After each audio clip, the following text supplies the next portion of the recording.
I have a bone to pick with you. Well, I have a bone to pick with you. I have a bone to pick with you. I have bone to pick with you. इसकी meaning होती है मुझे आपसे शिकायत है। जब आपके किसी से छोटा मोटा सा इशू डिस्कस करना हो तब आप बोलते हैं I have a bone to pick with you. Easy on the eyes. Easy on the eyes. Easy on the eyes. Easy on the eyes. Easy on the eyes. It is easy on the eyes. Easy on the eyes, जिसकी meaning होती है दिखने में खूबसूरत, आंखों को भाने वाला। कब यूज करते हैं इसको? जब आप किसी लुक्स या डिजाइन की तारीफ करते हैं। This place is really easy on the eyes. Less is more. Less is more. Less is more. Less is more. Less is more. Less is more. Less is more, इसकी meaning होती है कम ही ज्यादा होता है या सादगी ही बेहतर है। When to use, जब सिंपल चीज ज्यादा इफेक्टिव हो। For example, keep the design simple because less is more. I'm used to it. I'm used to it. I'm used to it. I'm used to it. I am use to it, इसकी meaning होती है मुझे इसकी आदत है या मैं इसका आदी हूँ। कब यूज करते हैं? जब कोई चीज या कोई काम या कोई माहौल आपके लिए बहुत इजी हो गया हो, आप उस माहौल में रम गए हो, आप उसके आदी हो, तो आप बोलते हैं I am use to it, मैं इसका आदी हूँ। जैसे I work late, I can say I am use to it. What do you suggest? What do you suggest? What do you suggest? What do you suggest? What do you suggest, इसकी meaning होती है तुम्हारी क्या राय है, तुम क्या suggest करते हो, तुम क्या सुझाव देते हो। कब यूज करते हैं आप? जब आप किसी से एडवाइस लेना चाहते हो, बोलते हैं I am confused, what do you suggest.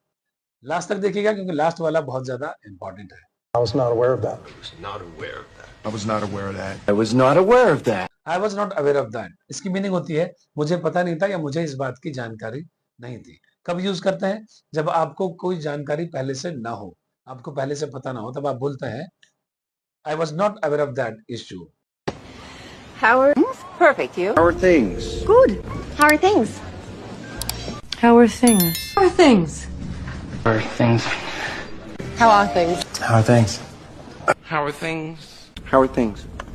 How are things, सब कैसे चल रहा है, कैसे हालात हैं। कब यूज करते हैं? कैजुअल बातचीत में, जब आप मिलते हैं लोगों से, और जी कैसे हो, हाउ आर यू, जिस तरह से हम लोग बोलते हैं सब खैरियत है, कुशल मंगल है, तो हम बोलते हैं how are things. Hey, how are things.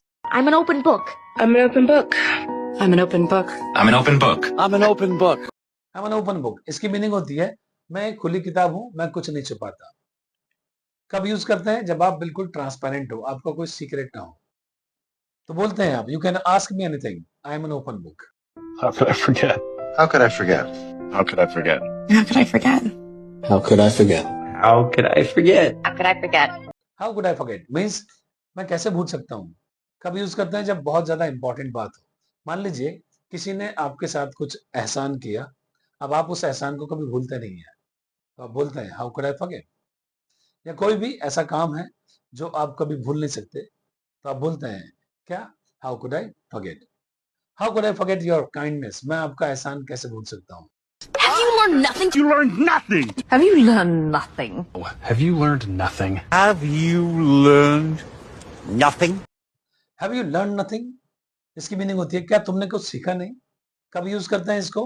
जब आप बार बार गलती करते हैं तो लोग आपसे कहते हैं अबे कुछ सीखा नहीं सीखा तूने। Have you learn nothing. What made you change your mind? What made you change your mind? What made you change your mind? What made you change your mind? What made you change your mind?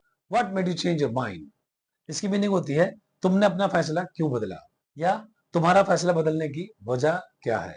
कब use करते हैं इसको? Reason पूछने के लिए। What made you change your mind. For you to learn from your mistakes. You learn from your mistakes. To learn from your mistakes. The way to learn from your mistakes is to carry them with you. Learn from your mistakes, जिसकी meaning होती है अपनी गलतियों से सीखो। कब use करते हैं? एडवाइस देने के लिए। मान लीजिए कोई व्यक्ति है बार बार गलती करता है, तो आप बोलते हैं don't repeat it, learn from your mistakes, अपनी गलतियों से सीखो। I beg your pardon. I beg your pardon. I beg your pardon. I beg your pardon? I beg your pardon? I beg your pardon. I beg you pardon, जिसकी meaning होती है दोबारा कहिए, यहाँ से बोलते हैं ना माफ कीजिए, सॉरी, एक्सक्यूज मी। जब आप कुछ सुन ना पाए, सपोज यू आर स्टूडेंट और टीचर ने आपसे कुछ बोला, आप सुन नहीं पाए या समझ नहीं पाए, तो आप बोलेंगे आई बेग यू पार्डन। या फिर आप ऑफिस में हैं, आपके बॉस ने आपसे कुछ कहा, आपके सीनियर ने आपसे कुछ कहा और आप सुन नहीं पाए, तो आप बोलेंगे I beg you pardon. Polite conversation में यूज किया जाता है.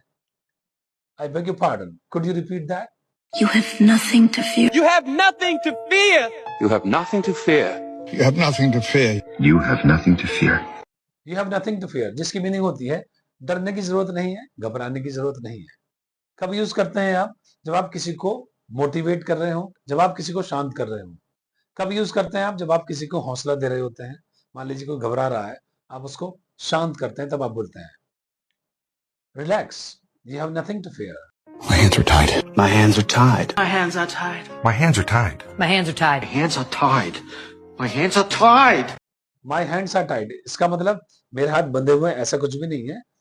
ये यूज करते हैं जब आप मजबूर होते हैं. मेरे हाथ बंधे हुए हैं. जब आप हेल्प नहीं कर सकते किसी की, आप चाहते तो हैं हेल्प करना, लेकिन आप हेल्प नहीं कर सकते, तो बोलते हैं आप my hands are tied. I want to help but my hands are tied. तो आई होप कि आप आज ही से इन सबको यूज करना शुरू कर देंगे. इनमें से आप कौन सा ज्यादा यूज करेंगे? Let me know in the comments. So that's it from my side. If you think this video is useful for you, kindly like करें, शेयर करें उनके साथ जो अपने इंग्लिश को नेक्स्ट लेवल तक लेके जाना चाहते हैं. अगर चैनल को अभी तक सब्सक्राइब नहीं किया तो जल्दी से सब्सक्राइब कर लीजिए, और हाँ, प्रेस द बेल आइकॉन, ताकि आपको मेरी वीडियोस के नोटिफिकेशन टाइम टू टाइम मिलते रहे. तो मैं मिलूंगा आपसे ऐसे ही पावरफुल वीडियो के साथ. Till then keep learning, keep watching only Ashu Bakshi coach. Thanks for watching.